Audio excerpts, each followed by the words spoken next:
I want to begin tonight a little lighter than I normally do.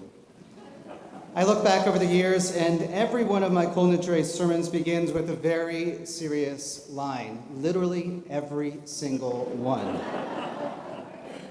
Fair warning, I'm not letting us off the hook. We're going there, just not yet. And by the way, today I was driving in town, and I passed this church, and it had this sign outside. It said, "Everything is grave." And I couldn't believe it. It was so serious.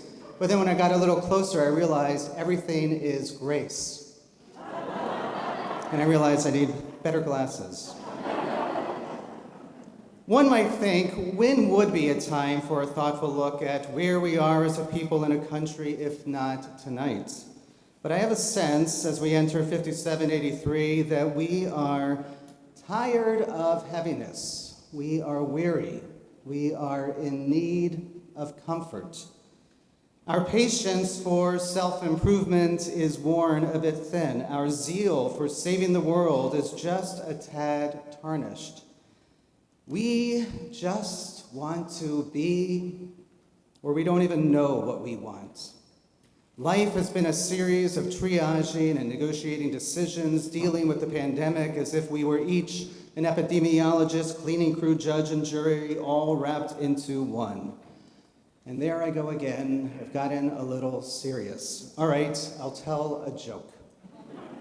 I recently heard about an usher for the High Holy Days. He greeted an elderly woman who was visiting. He gave her a prayer book, and he walked her into the sanctuary. He asked her very politely, "Where would you like to sit?" She answered, "The front row, please." "You're sure you want to do that?" the man said. "The rabbi can be a little boring." The woman said, "Do you happen to know who I am?" "No," he said.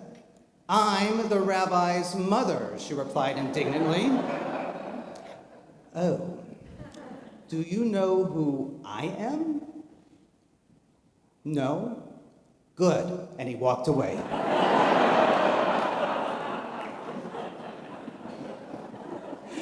I wanted to three people told me not to do that joke. I'm just saying. I wanted to ease us tonight. Enjoy the smiles, enjoy it. Because I wanted to ease us tonight into what I'm about to say. I pray it won't be boring, and I also pray that our weary souls will be able to hear this message. If we are honest, looking at the tea leaves, if not the news, it feels like in 2022, we are at the edge of a precipice. As challenging as things are today, there are reasons to imagine things getting so much worse in the next few years. And you know the awful litany: climate catastrophe, a national reckoning with race, and an ever-increasing class divide. America's eroding democracy and the shrinking of civic religion that binds us together. Autocracies, namely Russia and Iran, willfully sowing terror and destruction, raising the specter of larger conflicts, and eroding global cooperation that was such the hallmark of the latter part of the 20th century. And the steady rise of anti-Semitism to levels not seen since the Shoah. Keep breathing. I'm going to stop there.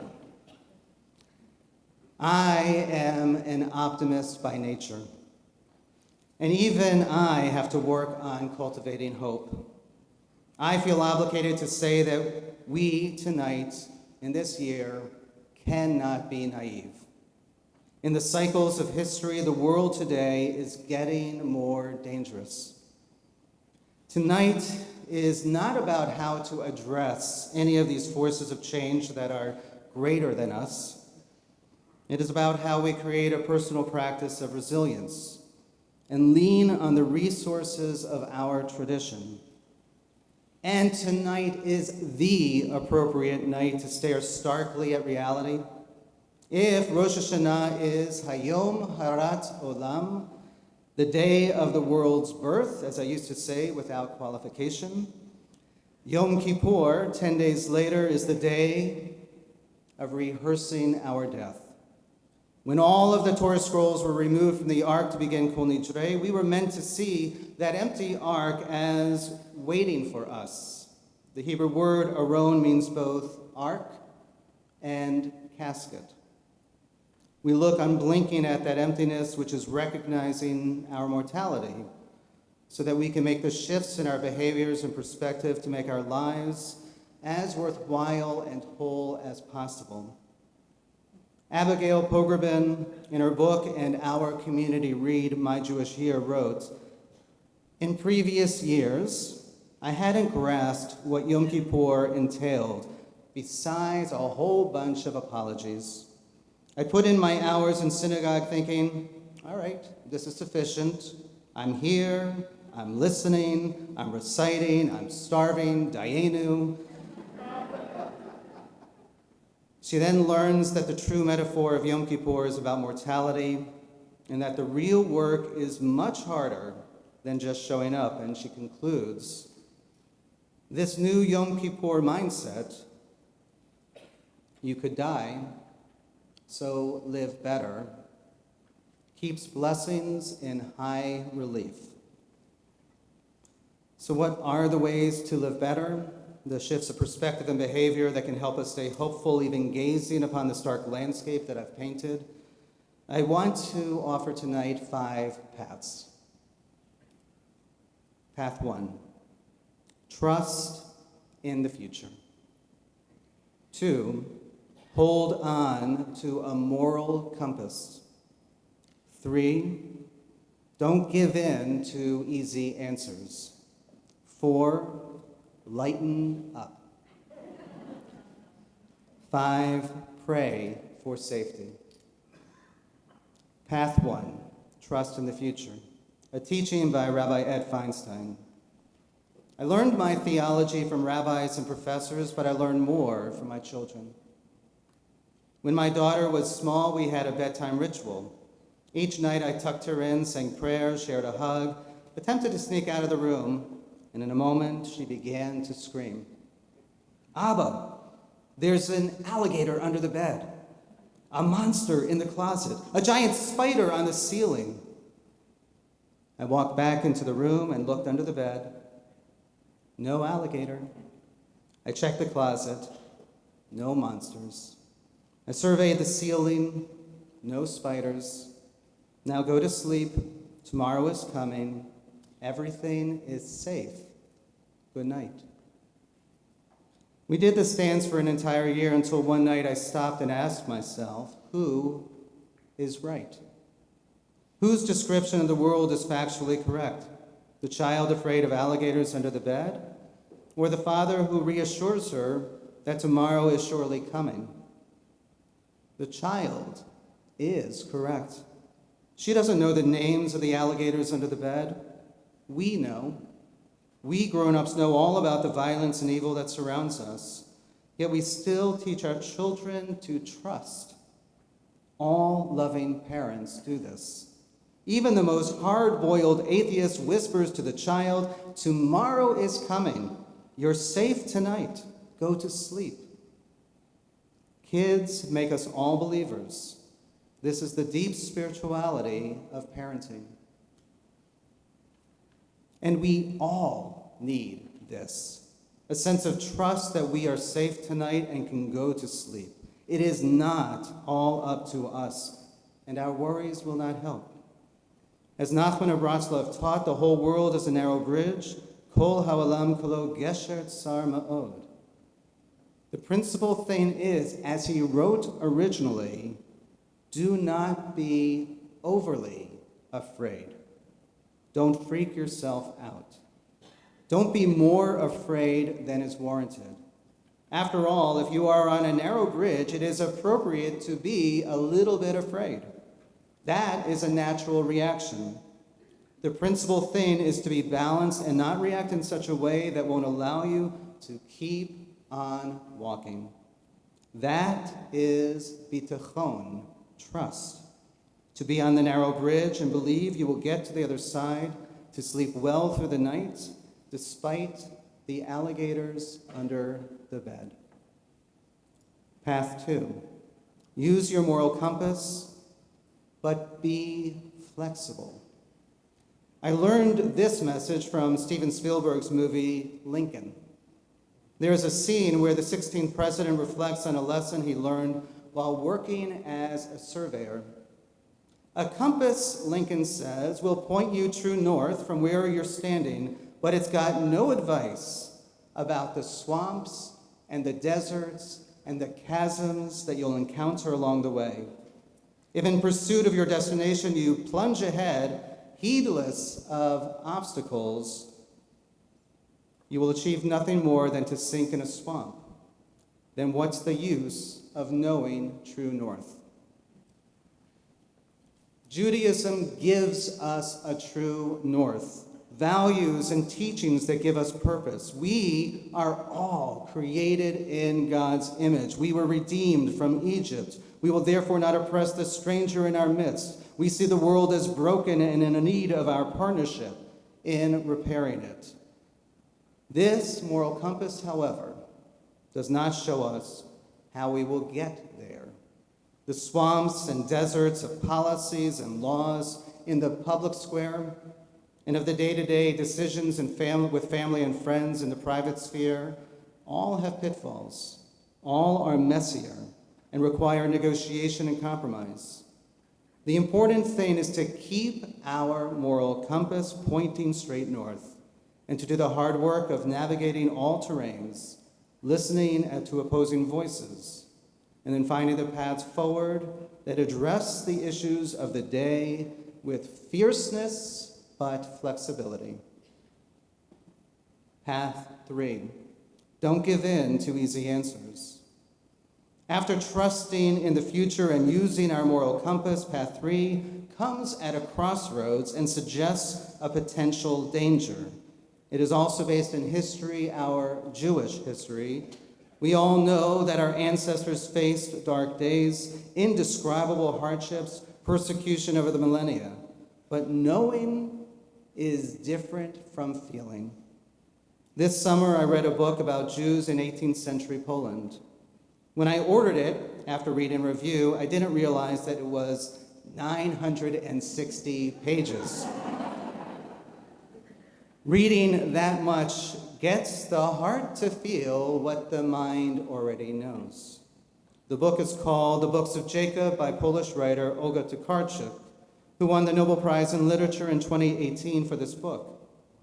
Tokarczuk is not Jewish, but managed to paint an authentic and frightening portrait of a Jewish community facing pogroms and how slowly, and in a way that felt realistic and relatable, smart people started following a man who claimed to be the Messiah.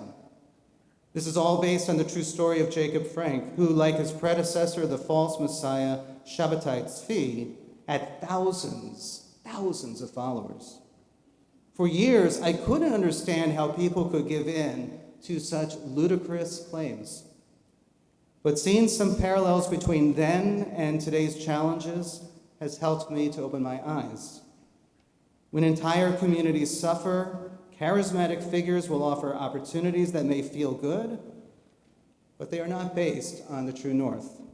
Their answers may offer structure and even food on the table, but are not a sustainable solution and can be dangerous. Today, it is remarkable, for instance, that a significant portion of the Chabad community still believes that their previous leader, Rabbi Menachem Mendel Schneerson, is the Messiah. Some believe that he did not die. This phenomenon has happened a number of times in Jewish history. In this case, however, it has led to an extraordinary network of selfless couples and families giving everything to serve our wider Jewish community, including our youth on many college campuses. Their goal may be to bring back the Messiah, and we cannot be blind to differences in beliefs about women's roles, gender roles, and who counts as a Jew. But their actions are in many ways exemplary and are very different from the followers of Jacob Frank. When things get challenging and we feel powerless, we need to avoid easy answers, any kind of escapes, changes to religion that are self-serving, or follow cult-like groups or individuals who will mislead and confuse. True answers are not easy. They are about the hard work of character development, such as through the ancient spiritual practice of Musar that helps us be better people for ourselves and, importantly, for others. And the difficult work of Tikkun Olam, repairing our world through significant action that builds relationships in the broader community for our common good and addresses with creativity and innovation the challenges that we are facing. And this brings me to a change of direction, a fourth path, one that you might not expect to hear from a rabbi, especially on Kol Nidre. Path 4, lighten up. A mystic scholar, Rabbi Jonathan Omerman, once told Jeremy Kagan, who was a filmmaker and artist, who was just in a mess after a near-death experience, meditate on a feather. Meditate on a feather, Jeremy Kagan repeated exasperately. Okay. Feathers are strong, they're flexible, they're lightweight, ancient. Dinosaurs had them, and they are, of course, the source of flight. He kept going on, but Rabbi Omerman saw that he was struggling, and with a twinkle, he looked up and said, "Lighten up." Suddenly I got it. Let go of unneeded emotional and psychological brain baggage that weighs you down. His smile encouraged me to be easier on myself and others, to lighten up. We will be facing challenging days, and sometimes we can approach that reality with strength and courage, with character development and the focused efforts of Tikkun Olam. And some days we can just respond with a little levity. There is a reason Jews have been known for our humor. As Conan O'Brien once reflected, today is Yom Kippur, the Day of Atonement. By the way, Yom Kippur is Hebrew for "I have no writers today."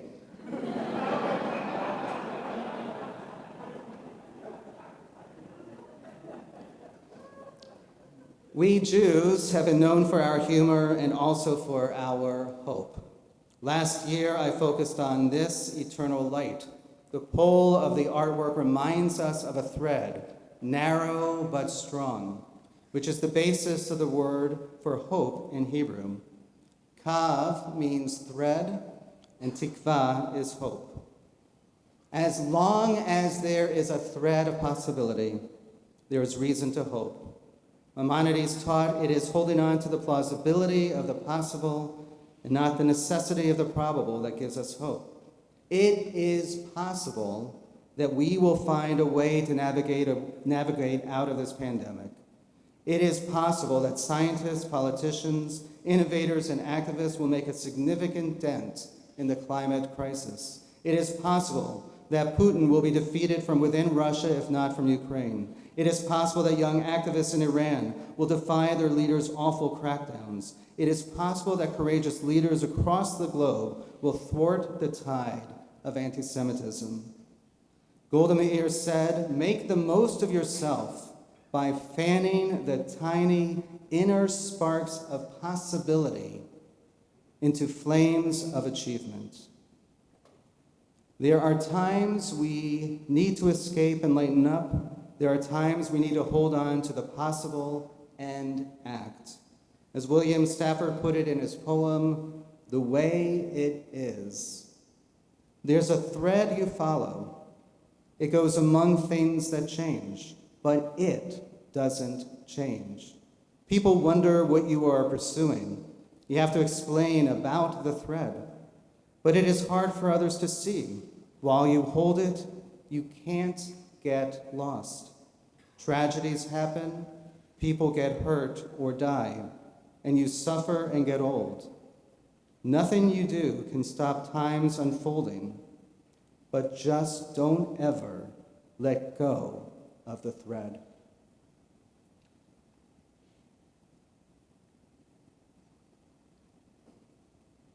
Path 5. Pray for safety, even and especially when we are not feeling safe.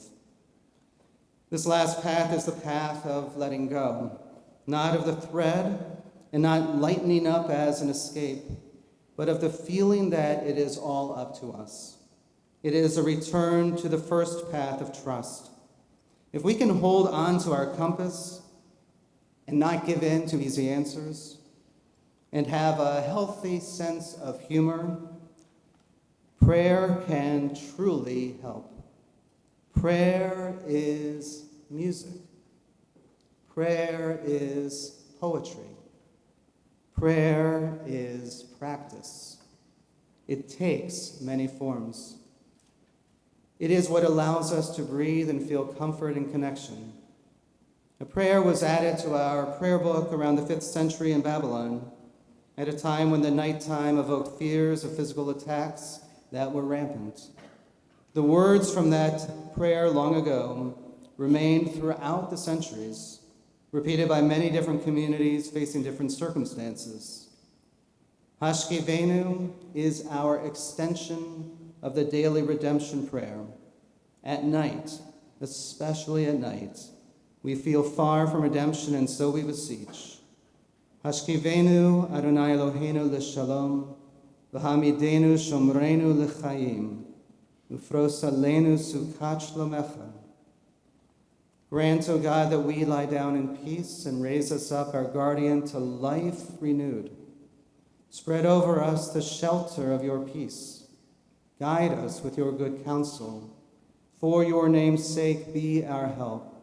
Shield and shelter us beneath the shadow of your wings. Defend us against enemies, illness, war, famine, and sorrow. Distance us from wrongdoing. For you, God, watch over us and deliver us. For you, God, are gracious and merciful. Guard our going and coming to life and to peace evermore. May we feel that sukat shlomecha, that shelter of peace, as we face enemies, illness, war, famine, and sorrow, as we trust, nevertheless, in the future, as we live a life with a strong moral compass, as we not give in to easy answers, but work to improve our character and actions, as we try to approach dark times with levity, and then as we pray with all our spirit that God guard our going and coming to life and peace evermore.